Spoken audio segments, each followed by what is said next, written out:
Right, right. Okay, so we have another question from let me see, Wafi. But Wafi, bro, we will get to your question in a bit because he just brought up JDT, and this is quite an important Okay. question. To we want to get to this topic first. Holarin Concept asked us this on Instagram. Now, do you feel motivated to win the AFC Cup? Of course, we know that you don't need any more motivation, but seeing what JDT has done in the Champions League, does it give you an extra boost in a way? First of all, we got to say applause to JDT. Yes. Incredible, incredible. I was looking at the rankings the other day, and Malaysia is way higher than Australia. So that just goes to show what they've done, and that's incredible.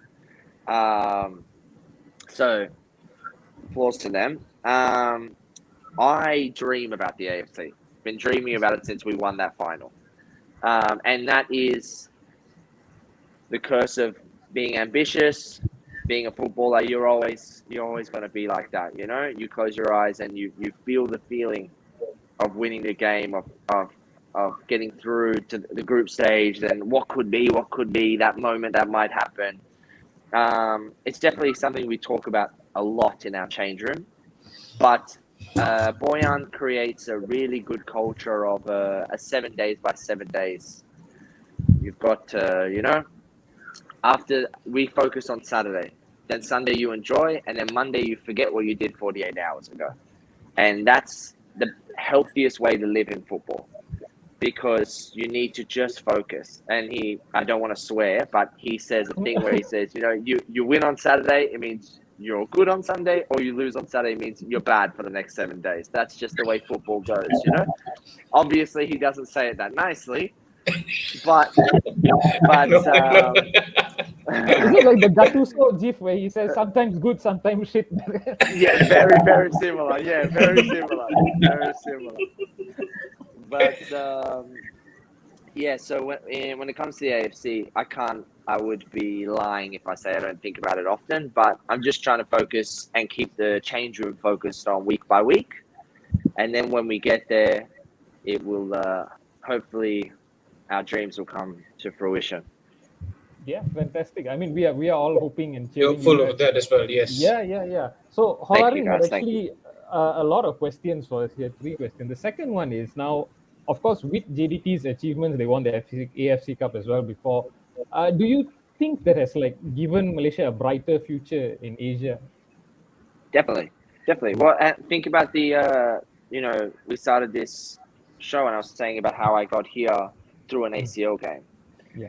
Johor consistently get into the ACL and consistently go through the group stage, say.